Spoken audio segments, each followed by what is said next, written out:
فمن يعمل مثقال ذرة خيرا يره ومن يعمل مثقال ذرة شرا يره۔ الحمد للہ رب العالمین والصلاة والسلام علی رسولہ الکریم وعلی آلہ واصحابہ اجمعین، اما بعد۔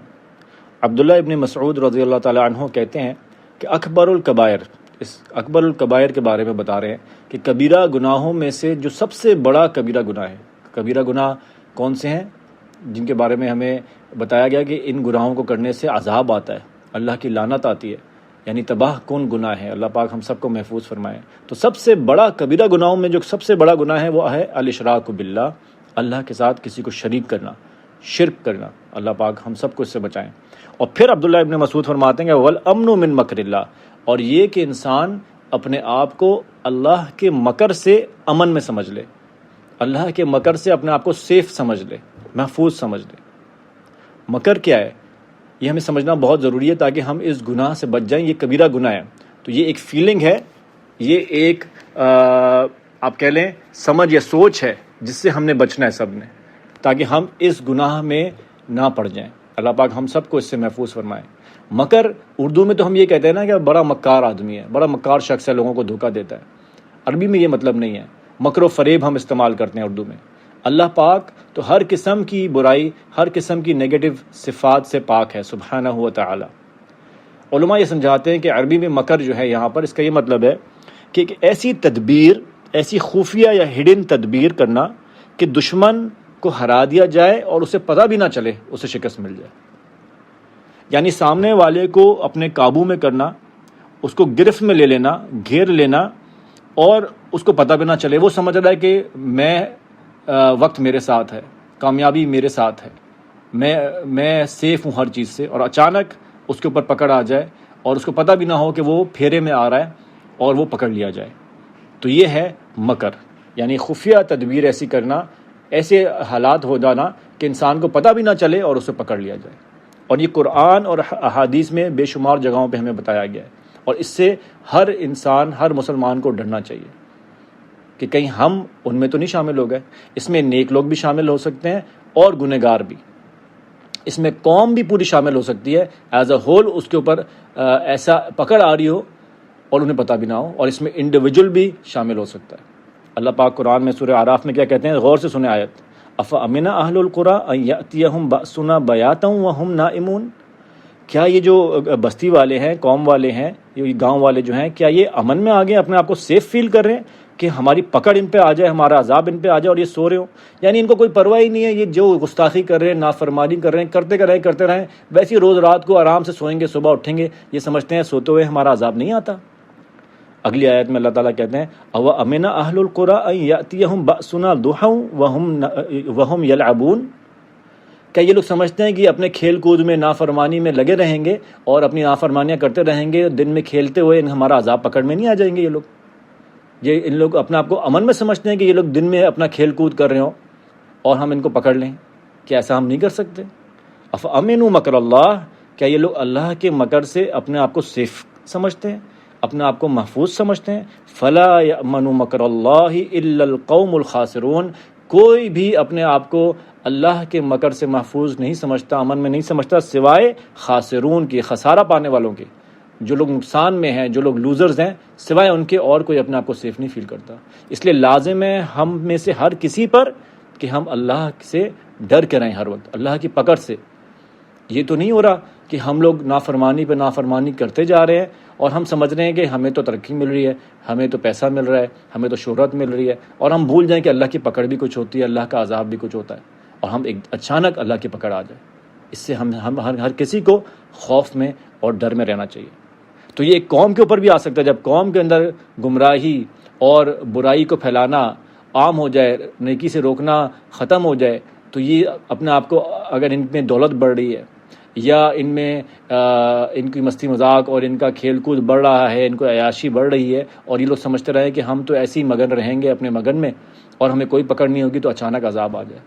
LGBT جیسے معاملات، جو لوگ قوم لوط والے معاملات ہیں، ان کو عام کر دیا جائے قوم میں، اور کسی کو کوئی فکر ہی نہ ہو، نہ کوئی اس سے روک رہا ہے، بلکہ کہہ رہا ہے کہ تمہارا اپنا معاملہ ہے، ہمارا اپنا معاملہ ہے، یہ قوم میں عام ہوتی جائے، اور یہ لوگ سمجھتے ہیں کہ یہ امن میں آ گئے، اللہ تعالیٰ نہیں پکڑے گا۔ سبحان اللہ، اللہ تعالیٰ ہم سب کو محفوظ فرمائے۔ یہ بہت خطرناک ایک سوچ ہے اور ایک کبیرہ گناہوں میں سے۔ عبداللہ ابن مسعود کہتے ہیں الاشراک باللہ کے بعد والامن من مکر اللہ، یہ کبیرہ گناہوں میں سے الاکبر الکبائر کے بعد سب سے سیکنڈ نمبر پہ یہ ہے۔ یہ آدمی سوچتا ہے کہ میں سود کھاؤں گا، حالانکہ انبیاء آئے جنہوں نے سود سے منع کیا، اللہ کا قرآن منع کرتا ہے، حدیث منع کرتی ہے، علماء منع کرتے ہیں، منع کرنے کے باوجود یہ سمجھتا ہے کہ میں سود کھاتا رہوں گا، میری فیکٹریاں بڑھتی رہیں گی، میرا مال بڑھتا رہے گا، مجھے کوئی پکڑنے والا نہیں ہے، میری تو عیاشی بڑھ رہی ہے، مجھے تو 10 سال ہو گئے، مجھے تو 20 سال ہو گئے، میں نے ایک فیکٹری سے 2 کے بعد 5، ایک گاڑی سے 2 کے بعد 10، میرے بچوں کے پاس گاڑیاں ہیں، میرے بچوں کے پاس شہرت ہے، تو مجھے کیا کر سکتے ہیں؟ افامنوا مکر اللہ، تم اللہ کے مکر سے اپنے آپ کو سیف فیل کر رہے ہو؟ اللہ اکبر، اس سے بچنا چاہیے۔ کیا یہ سمجھتا ہے کہ یہ پوری وراثت کھا جائے گا؟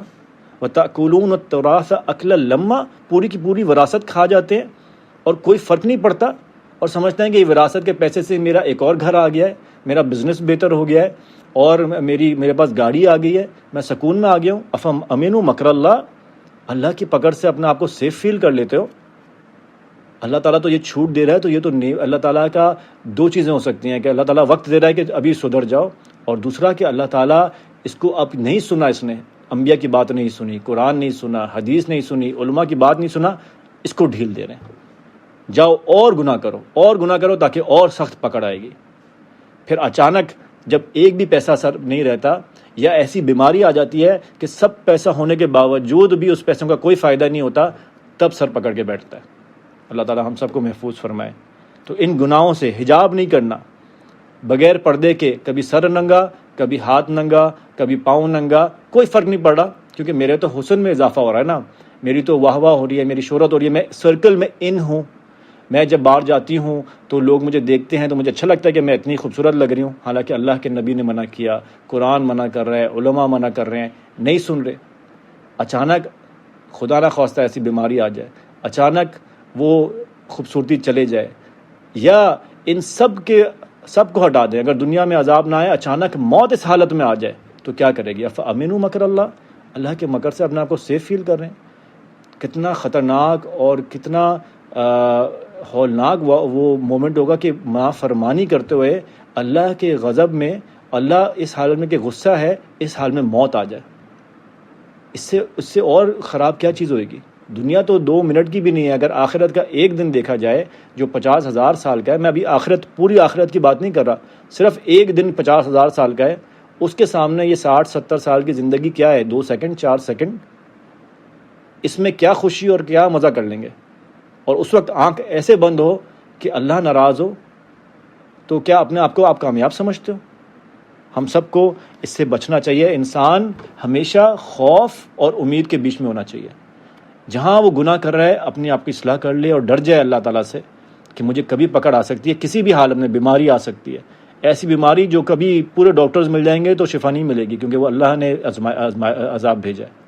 پیسہ چلا گیا، دوست چلے گیا، رشتہ دار چلا گیا، یعنی کچھ بھی آ سکتی ہے، یا موت آ جائے، تو کسی حال میں بھی عذاب آ سکتا ہے۔ تو انسان کو ہر وقت ڈر کے رہنا چاہیے اور اللہ تعالیٰ سے ڈرنا چاہیے کہ مجھے اللہ تعالیٰ مجھ سے ناراض نہ ہو جائے، اللہ تعالیٰ کی میں کوئی نافرمانی نہ کروں جس سے اللہ تعالیٰ مجھ سے ناراض ہو جائے، اور امید رکھنی چاہیے اللہ تعالیٰ سے، نیکیاں کرنی چاہیے اور نیکی پہ امید رکھنا چاہیے کہ اللہ تعالیٰ مجھے کوئی عذاب نہیں دیں گے، میں اللہ کا فرما بردار بندہ ہوں، اللہ تعالیٰ کی میں اطاعت کر رہا ہوں، میں گناہوں سے بچ رہا ہوں، اللہ پاک مجھے اس کا دنیا میں بھی اجر دیں گے اور آخرت میں بھی اجر دیں گے۔ تو انسان ان دونوں کے درمیان میں رہتا ہے۔ یہ دونوں چیزیں، 2 خوف اور 2 امن جو ہے نا، یہ انسان میں جمع نہیں ہو سکتے، بلکہ حدیث قدسی ہے۔ اللہ رب العزت اپنے رسول کریم صلی اللہ علیہ وسلم نے فرمایا کہ اللہ رب العزت اپنی عزت کی قسم کھاتے ہیں، وعزتی، میری عزت کی قسم ہے، لا اجمع علی عبدی خوفین و امنین، میں اپنے بندے میں 2 خوف اور 2 امن یہ جمع نہیں کروں گا، یعنی 2 خوف اور 2 امن ایک بندے میں، اللہ تعالیٰ اپنے بندے میں، مومن بندے میں جمع نہیں ہوگا۔ اذا خافنی فی الدنیا، اگر وہ مجھ سے دنیا میں ڈرے گا تو میں اس کو امن دوں گا آخرت میں۔ تو اگر وہ دنیا میں مجھ سے ڈرے گا تو آخرت میں وہ امن میں ہوگا. وَإِذَا أَمَنَنِي فِي الدُّنْيَا، لیکن اگر وہ دنیا میں اپنے آپ کو مجھ سے امن میں سمجھ لیتا ہے اور مجھ سے نہیں ڈرتا، أَخَفْتُهُ فِي الْآخِرَةِ، تو پھر آخرت میں اس کو خوف میں ڈال دوں گا. اللہ تعالیٰ ہم سب کو بچا کے رکھیں، اور اللہ تعالیٰ ہم سب کو اللہ کی عبادت ویسے کرنے کی توفیق دیں جیسے اللہ کو پسند ہے. سبحانک اللہم وبحمدک، اشہد ان لا الہ الا انت، استغفرک واتوب الیک.